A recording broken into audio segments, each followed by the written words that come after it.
Hi, just some information before we start lesson 2. The book link is up there. It's also on Blackboard. Also added to Blackboard is a discussion board so you can talk to others, try to study. I have the link up there for SI. It's also on Zoom. Remember, SI is from Monday and Wednesday, 4 to 5 p.m. The Zoom for this Monday, Wednesday, and Friday from 2:40 to 4 p.m. That will be office hours this week. In addition, if you can't make those times, just let me know and we can set up an appointment. Okay, so lesson number 1 is due Monday, 4/13. This is lesson number 2. And labs start either Wednesday the 8th or Thursday the 9th. You should be getting emails from your instructors. Okay, so just a quick review. There are some key terms up there: heat, work, exothermic, endothermic, thermal equilibrium, and internal energy. Make sure you understand these. I would suggest making a list as you go along and have these key terms. There was that equation, delta U, which is internal energy, equals Q plus W, heat plus work. All right, so what is the sign for Q if you freeze water? That's one question asked. And then what is W if a gas is compressed? Okay, so I'm going to go to the board. Let's say we freeze water. If we freeze water, what does that mean? So I'm taking liquid water to solid water, basically an ice cube. So how does this work? Well, sometimes it's not easy to figure out, well, is this gaining heat or losing heat? So let's think of the opposite way. If I go from ice to liquid water, what do I have to do? Well, I need to put heat into it, right? So then Q is positive. Well, to go from ice to liquid water, Q is positive. That means to go from liquid to solid, Q here, heat, must be negative. And that heat is leaving the system. Okay, so that's number 1. Q is negative. How about that B? If a gas is compressed from 2 liters to 1 liter. Well, in this case, we're going from gas in 2 liters to this. What do I have to do to go from 2 liters to 1 liter? I need to press it down. So I'm doing work on this. So work here is positive. All right, so whenever we compress something, it's positive, and that means that if I were to go from gas, if it were to expand, this would be work is negative. All right, now today what we're going to do is we're going to talk about calorimetry. Calorimetry is using a process to measure the heat associated with a reaction or a physical change. And the device we use for this is something called a calorimeter. We'll show an actual example of a calorimeter later. They vary in construction. But basically, usually what you have is you have some water. And you put in something like, the simplest case, you put in some metal. And what happens is these are at different temperatures. So what's going to happen? Well, in everyday life, we know what should happen. The metal is going to get cooler. The water is going to get warmer. And so Q, heat, will go from the metal to the water. And eventually they'll reach thermal equilibrium. Remember, thermal equilibrium means they're at the same temperature. Now, in this case, I say it's 30 degrees, but it won't necessarily be 30 degrees. It could be anywhere between 25 and 100. And this is dependent on a few things. C, which we said was the specific heat, the mass of water and of the metal, and also the initial temperatures. Depending on that, that'll determine that final temperature. Okay, so this is what calorimeters look like. They can be very simple, like what's called a coffee cup calorimeter. A coffee cup calorimeter is basically just a styrofoam cup with some water in there and a thermometer and something to stir it up. So you can do a reaction in there, or you could do put that metal in there. But for more, to be more exact, we can have what's called a bomb calorimeter. A bomb calorimeter, instead of having a styrofoam cup, has something that's metal. And you can see right here in the center, this is what's called a bomb. So you can do a reaction here, and that can heat up, and then you can tell the temperature of that water. Okay? This bomb calorimeter is something you use a lot, especially if you're looking at a combustion reaction. Remember, a combustion reaction, oh man, my handwriting is horrible. A combustion reaction is when you have fire, right? So when you burn something, you would use bomb calorimeter. Or if you want to just be exact. All right, so now in a calorimeter, we always have what we call the system.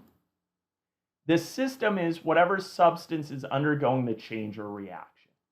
So in that first case, it would be that piece of metal we put in. The surrounding is all the other components of the calorimeter, such as the water, the thermometer, this stirrer. Those are all the surroundings. And then there's one last part, and that's what's called the universe. And that's everything else, right? If this coffee cup calorimeter is having a reaction here, the universe would be, whatever Joe Exotic is doing in some jail cell, right? Everything else, right? Or even, right next to it, the bench top. Now, the key thing is that the system and surroundings, these are where you get this heat transfer. All right, so the simplest setup would be just to put a hot piece of metal into water. So here's my system, here's my surroundings. And what happens is heat will flow from the system to the surroundings. And that's going to increase this temperature of that water. And eventually until it becomes thermal equilibrium. This would be what would be called an exothermic reaction. Heat is flowing out of the system. And eventually they get to the same temperature. You can see here the temperature has increased. Okay. The key thing is in calorimetry that none of the heat leaves the calorimeter. Okay? So heat goes from the system to the surroundings, but none goes to the universe, right, outside of it. Okay, and that's why when we do coffee cup calorimeter, we use a styrofoam cup because that helps to isolate it. Not perfectly, but good enough for lab work that we would usually do in 216. Now, we can either have an exothermic reaction. In an exothermic reaction, like the one on the left here, we have a system and Q leaves. Heat leaves that system to the surroundings. That causes a temperature increase.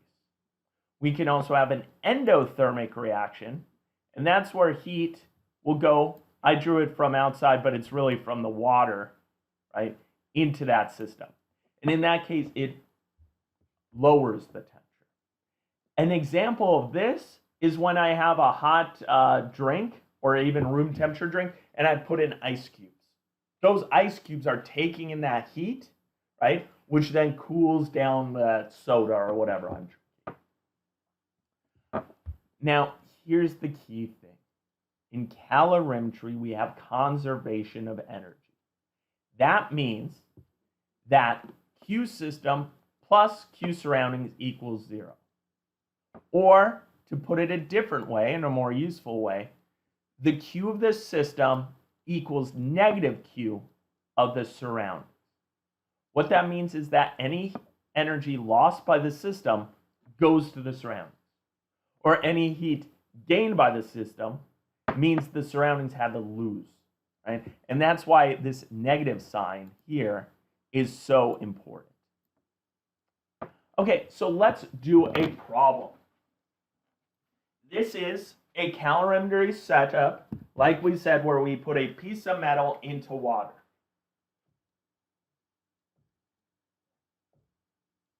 Here's my water, here's my metal. And what are we told? We're told that we have a 365 gram piece of an unknown metal.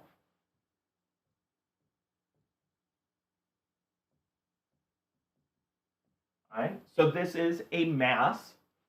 We're going to call it mass of the metal, M.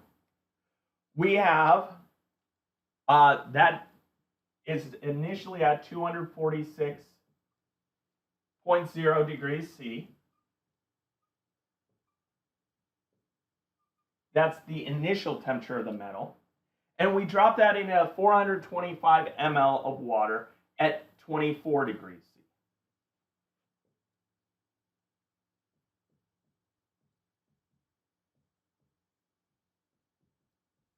Okay. So this is a volume of the water, and it's at 24.0 degrees C.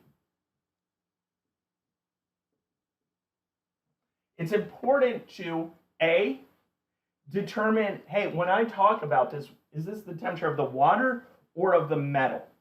And it's also important to talk about whether it's an initial temperature or a final temperature. Because remember, there's all this temperature change. So we need to be careful. All right, and then the final temperature of the water is equal to 42.7 degrees C. So what's happened here? Heat has gone from that piece of metal to the water. And that's heated up that water. Right? The temperature is increased.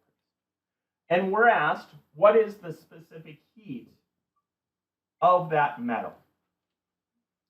All right, so we're given some other information. We're given the specific heat of water and then also the density of water. But before we do that, let's go ahead and let's just figure out a few things. This is calorimetry. How do I know it's calorimetry? Because for one thing, I'm using calorimeter, but also because I'm putting one thing into another and there's a change in temperature. So whenever I deal with calorimetry, I have Q metal, or actually let's Q system equals negative Q of the surroundings. In this case, the metal is my system and the water is my surroundings. And the key thing is this negative sign, right? It actually doesn't matter if you call the water the system or the metal the surroundings, because it's all going to work out as long as you have that negative sign there. Okay, so remember what we talked about last time. Last time, we talked about specific heat. And we said that specific heat is equal to Q over mass times delta T. If that doesn't sound familiar, go back to lesson number 1, look that over, and yeah. So we can rearrange this such that Q equals C times mass delta T. This is going to be true for my water and for my metal. So I can go ahead and plug this into here. So I get that C for my metal times the mass of the metal times delta T of the metal equals negative, and negative is very important, C of the water times the mass of the water times delta T of the water. This is a key finding. We want to know C, the final goal we're looking for is C of the metal, so we want to know that. So we could actually rearrange this such that C of that metal equals negative C of the water mass of the water, delta T of the water, over mass of the metal, delta T of the metal. Okay, so this is a key equation right here and right here. But we rearranged it, and now we're going to plug it in. Let's go to the screen and just make sure we can figure this out. And so we have this heat transfer from the hot metal to the water. We plugged in this equation, we rearranged it and plugged that in to find this equation, and then we rearranged it to get C metal. So now all we have to do is plug in. All right, so we're back at the board. Let's go ahead and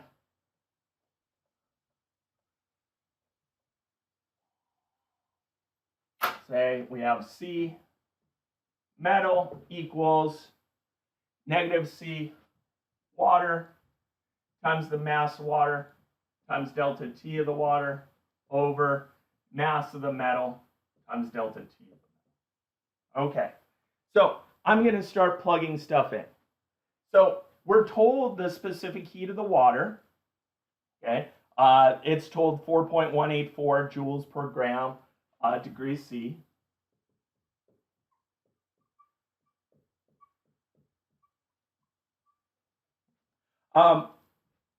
We don't know the mass of the water. What we're given is a volume of the water. But remember, we're given a density of water. So we can find the mass of the water. Remember, density equals mass over volume. So therefore, mass equals volume times density. We're given the volume of the water. And we're given the density of the water. So that ends up being 425 grams. That's for the water. Okay? Delta T of the water. So what we need to do here is we need to look at the temperature.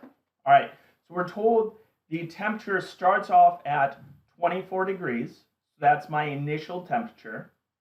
And then the final temperature is 42.7.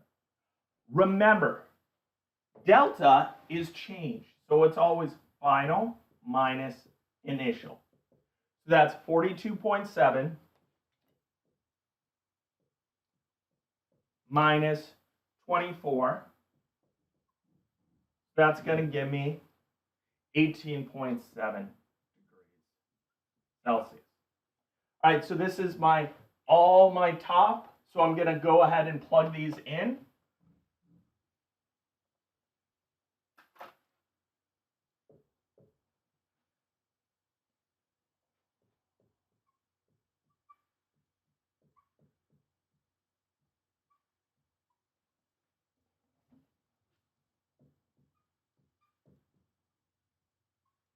By the way, we're going to show this on the slide in a little bit. So hopefully this is something clear. If not, we'll see it in a second. Notice grams and degrees C. So that's going to cancel out. And that's going to give me joules on top. And then on the bottom, I need the mass of the metal.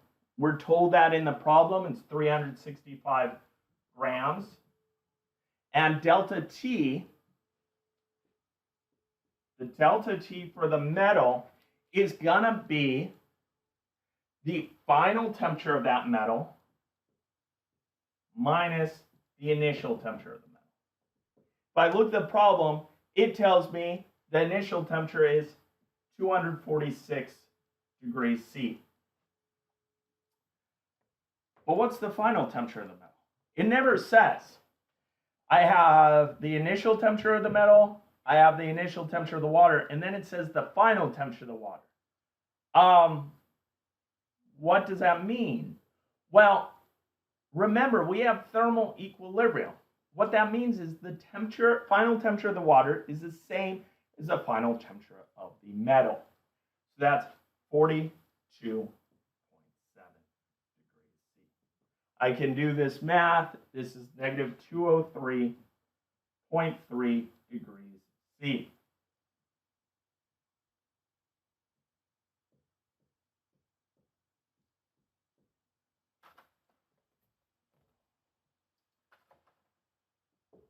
Key point.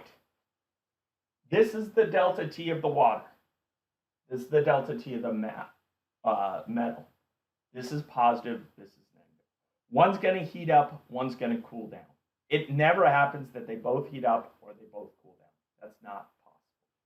All right, so let's go ahead and do this math. We get negative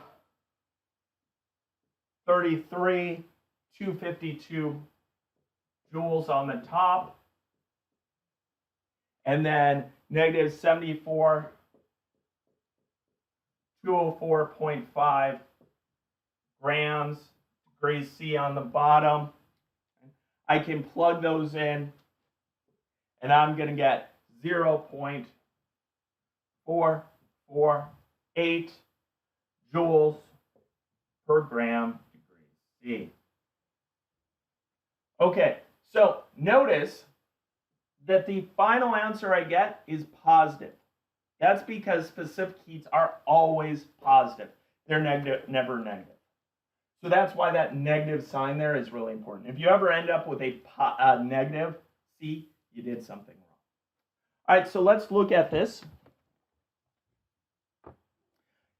The key is, notice when I did it on here, I used a different color for each one. And so you can do it on one side of the paper, the other side of the paper, or whatever. It's really important to understand my system, which in this case, the metal, and my surroundings, and differentiate those. So I rearranged that. I plugged in all my values.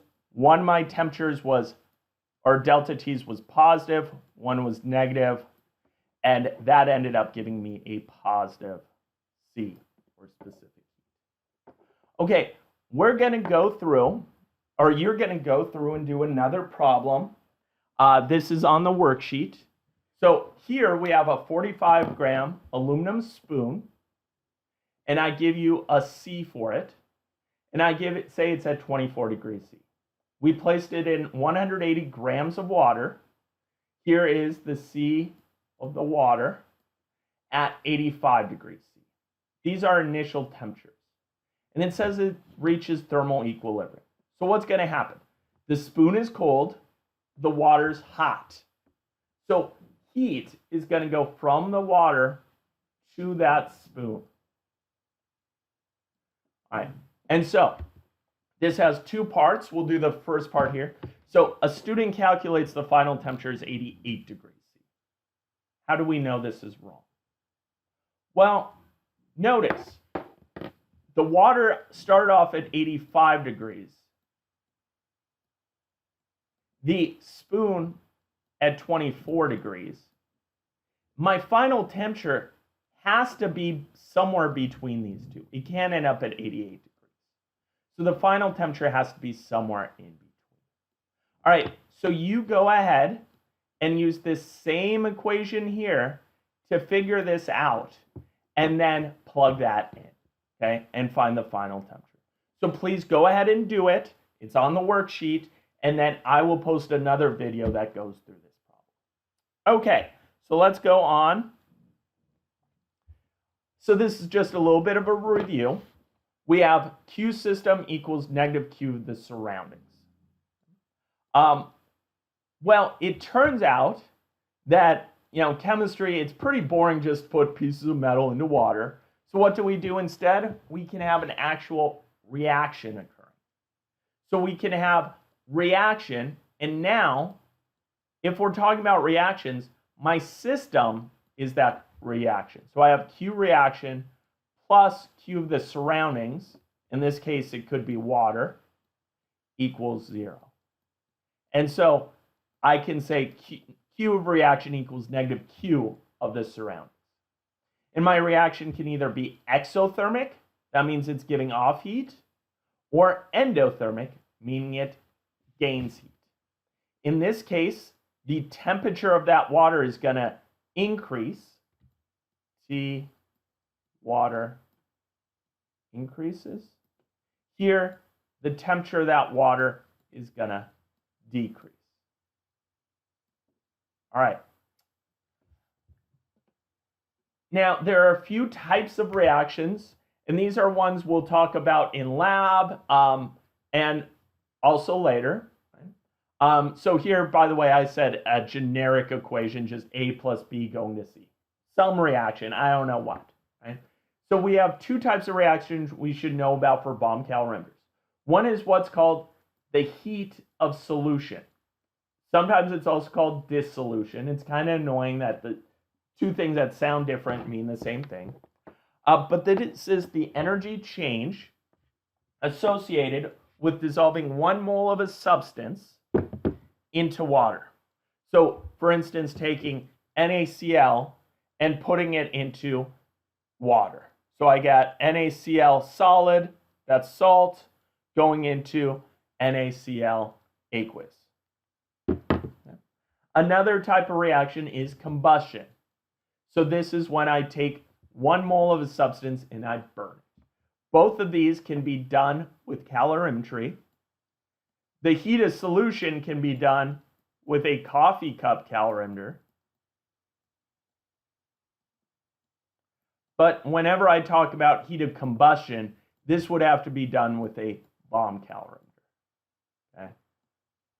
And this is why coffee cup calorimeter you would do in a lab. The bomb calorimeter, you need to have a much more sturdy apparatus for that. I'll show you some pictures later.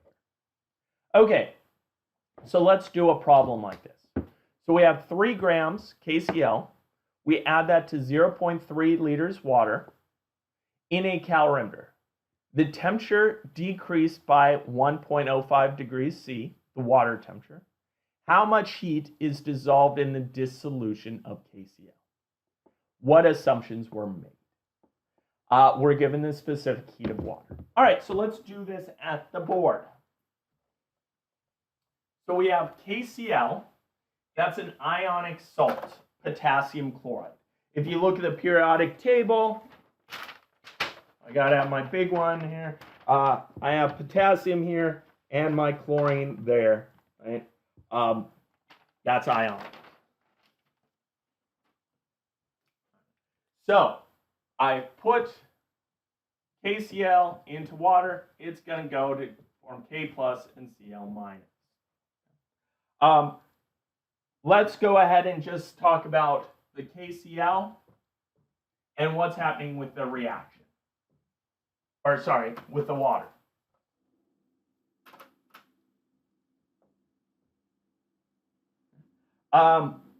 We're told we have 3 grams of the KCl. That's my mass of the reaction. Okay. What about my water? I have 0.3 liters of water.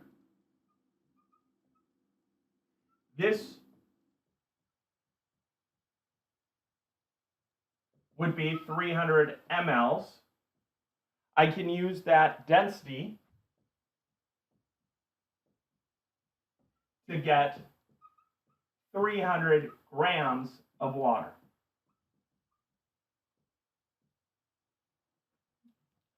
The water temperature decreased by 1.05 degrees C. That's negative 1.05 degrees C. And then how much, we're also told the C of the water, and how much heat, this is 4.184 joules per gram degrees C. How much heat is involved in the reduced solution, right? So I want to know Q of the reaction. So I'm looking for this, and I already have this equation. So I no longer have to replace this with C's, etc. I can just find that. Now remember that Q water C of the water equals Q the water mass times delta T. We went over this last time. I can rearrange this to get Q of the water equals C times mass times delta T, all the water. So let's plug that in here.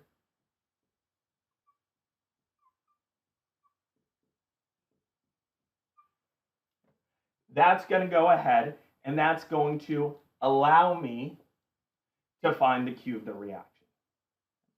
All right, so I'll plug everything in, negative 4.184 joules per gram degrees C times the mass of the water,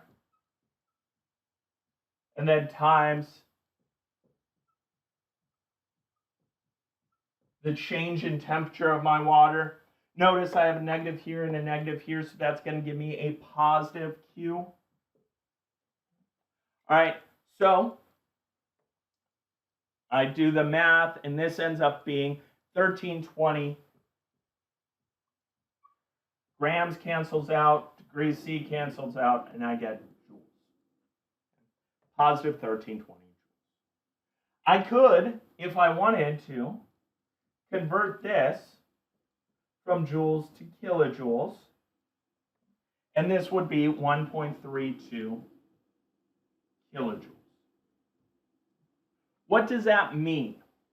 That means that, actually, let's show this on the screen. So here's what we did. We started off with Q of the reaction equals negative Q of the water. We plugged that in, or we rearranged for C to Q. We plugged that in, and we got our Q of reaction. So that means the water heat is going from the water to the KCl.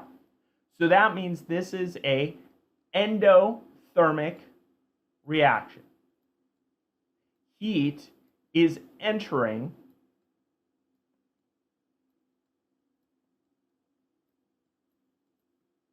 that reaction. Okay, now here's the problem. This is an extensive property. What that means is that this, if I, instead of having 3 grams, if I had 6 grams, I'm going to have twice as much. So this isn't much use. In the next problem, we're going to actually show how to turn this from being extensive to intensive. Okay, there was one other question. What assumptions are made? It's the same assumption that's always made in calorimetry. And that is only heat transfer is the water and the KCl. None of it is going outside of the calorimeter, right? Everything is just the water and the KCl. Okay, let's just show, let's talk a little bit more about a bomb calorimeter. Okay? Now, a bomb calorimeter is when we have something that can't occur in a coffee cup. And the key is that this has a metal bomb in there, this part right here, that has a constant volume. And this is really key when we have a reaction that produces gas, right, such as combustion. We don't want to have that gas being it and changing it, right? Imagine a coffee cup if you were creating gas, go up. So this is the bomb itself. There would be water inside here, and then you lower this. It's called a bomb because this part right here is very heavy duty, right? It's very solid. In class, I usually bring it, and it's actually, it's a heavy piece of metal, very insulated, such that it can withstand that pressure change. Here's an example. This is from some catalog, and you can see here's the stir for stirring the water. That would be in this gray part right here. Here's the temperature gauge sticking out of it. This is just a motor to stir it. Here's where that reaction would be occurring, inside the bomb calorimeter. And you actually have fuses that go in there. In case you want to start a combustion, you would use that. You hit a button and it's sparking. This is a picture of that inside, right? So here's where you would put whatever you want to combust. You'd put that inside there. This would go on top. Here would be where it would spark to start that reaction, and it tied down just to keep it real airtight. Okay. And so what happens is that reaction heats the bomb, right? That metal piece that goes inside there, and the water. And so the one thing with bomb calorimeters is that you need to know the heat capacity of that bomb, right? It's not just the water, it's also to increase the heat of this bomb. So we have Q of the reaction equals negative Q of the calorimeter or bomb plus the Q of the water, right? And so we need to know the heat capacity of this bomb. All right, so here's a problem that I will let you do on your own, right? So we're told 3.12 grams of glucose, right, is burned in a bomb calorimeter containing 770 grams of water, and we're told that the temperature of the calorimeter and the water increases by delta T, or by 11.8 degrees C. So that's my delta T. All right, so here are the calorimeter C, the heat capacity. Notice it doesn't have a mass associated with it. It doesn't have a mass associated with it because it has a defined mass. But for the water, it does. So what you're going to do is you're going to use these two values to plug in here to find that Q of the reaction. Okay. So what I'd like you to do is start on this, try to do it, and then watch that video. I know this one's a little more tough than we're used to, but watch that video, but try it beforehand. All right, by the way, here is the answer you get. What you should get is negative 48.8 kilojoules. That's for burning 3.12 grams. Well, what happens if we add twice as much? Well, we'd get twice as much heat. This makes sense because if I have a fireplace, I have one log on there, I'll get so amount of heat. If I put 2 logs on there, I'll get heat for longer, right? So I'll get more heat out. That means that this is extensive. Extensive properties don't do us much good. So what we want to do is find a way to make this intensive. And what we often do is we can convert from grams to moles by using the molar mass. So I just took 3.12 grams divided by 180 and I got the moles. And so I can take this heat divided by the moles and I can get now negative 2,818 kilojoules per mole. Okay? This is now an intensive property. Intensive properties are way more useful because I can now use this intensive property and say, hey, if I had this many grams, I could convert that to moles and I could figure out the amount of heat. Okay? This was what's called the heat of combustion, the amount of heat from burning 1 mole of a substance. We'll talk more about heat of combustion next time. All right, so that is it for calorimetry. Remember, in calorimetry, we always have 2 things. We have a system and the surroundings. And whatever heat happens with the system goes to the surroundings. Right? We can either have endothermic, where it goes into the system, or exothermic when it goes out. Right? We can use these 2 values for Q. These are using little c, which is specific heat, and big C, which is the heat capacity, not specific heat. And we can also use this with reactions. All right, so that is it for lesson 2. Go do the worksheet, look at that solution video. Remember, homework number 2 is going to be due. Oops, I have this messed up, so give me 1 second. It is going to be due Wednesday.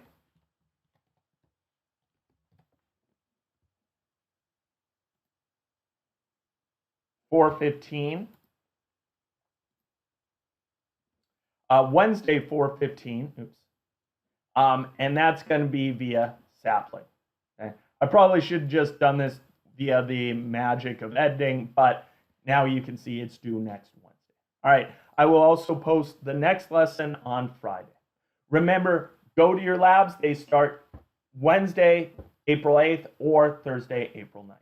All right, talk to you later. Stay safe.